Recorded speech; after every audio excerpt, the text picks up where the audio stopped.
हरे कृष्णा। आज हम ये यमुना जी के विषय में कुछ बताएंगे, क्योंकि यमुना जी का विषय, यमुना जी का प्रसंग, यमुना जी का महात्म्य 5 मिनट में पूरा नहीं हो सकता, क्योंकि यमुना जी की जो महिमा है अपार अथाह है।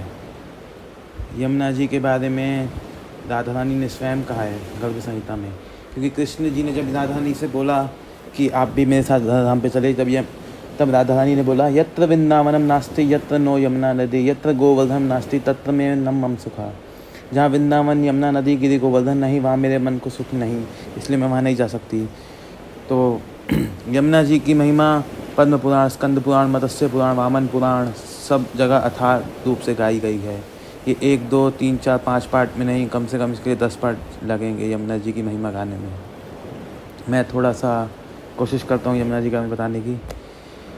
यमुना जी का आविर्भाव सनत कुमार संहिता के अनुसार एक बार राधा कृष्ण जी विहार कर रहे थे, तो राधा कृष्ण के विहार से जो उनके शरीर से जो श्वेत पसीना जो प्रकट हुआ, उसी से एक नदी रूप बना।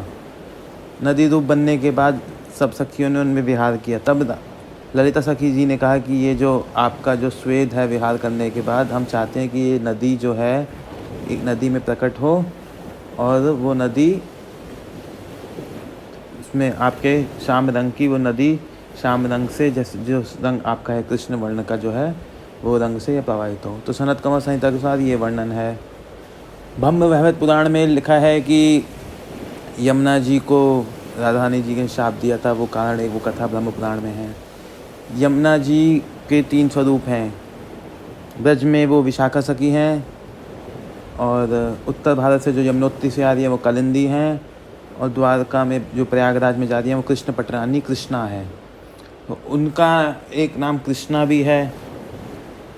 तो वामन पुराण में एक कथा है कि जब शिव जी सती की देह को लेकर जब घूम रहे थे, तब उन्होंने यमुना जी का जल देखा, तो उसमें छलांग मार दी, क्योंकि यमुना जी का जो जल था पहले शुभ्र वर्ण था, सफ़ेद था। उनके छलांग लगाने से उनके जो कंठ नील और सफ़ेद जो मिक्स होकर वो श्याम वर्ण का हो गया। ये वामन पुराण में लिखा है। पद्म पुराण में लिखा है कि नारद जी ने युधिष्ठिर महाराज जी से कहा कि जो व्यक्ति इस संसार में यमुना जी में स्नान नहीं करता वो पातकी है, उसके जीवन जीना व्यर्थ है। तो ये पद्म पुराण में कथा है। और वाजने संहिता में कथा है कि यमुना जी सूर्यपुत्री हैं। उनका जो जन्म हुए हैं वो यम और यमी दोनों हुए हैं। यम है यमराज और यमी है यमुना जी। तो एक वाजने संहिता में कथा है। मत्स्य पुराण में एक कथा आती है कि एक बार यमुना जी ने यमराज जी को अपने घर भोजन के लिए बुलाया। जब भोजन के लिए बुलाया तब वो उस समय बहुत व्यस्त थे। तो एक दिन उन्होंने हठपूर्वक कहा कि नहीं, आज आपको आना ही पड़ेगा।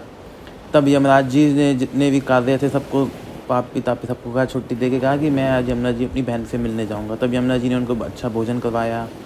उनको बहुत अच्छा भोजन करवाने के बाद उनको प्रार्थना करी, उनकी स्तुति करी। तब यमराज जी ने यमुना जी से कहा कि जो भी आज शुक्ल द्वादशी के दिन आप अपनी बहन के यहाँ भोजन करेगा, उसको कोई यमराज का कोई कष्ट नहीं होगा। इसलिए आज भी अगर यमुना जी में यम द्वितीया वाले दिन अगर कोई स्नान करता है तो उसको कोई भी रोग शोक पाप ताप नहीं मिटता।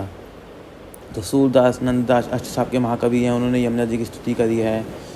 तो यमुना जी की महत्व तब श्रीमद् भागवतम में भी है। जब सारी गोपियाँ आई थी, तब गोपियाँ हृदय में जब तड़प रही थी, सारी महिषियाँ, जिस कृष्ण की पटरानियाँ, तो उन्होंने यमुना जी से कहा कि अरे हम तो कृष्ण वेदा में इतनी दुखी हैं, आप इतनी सुखी कैसे? उन्होंने कहा कि मैंने राधा रानी का आश्रय लिया है, इसलिए मैं यहाँ ब्रज में सुखी हूँ।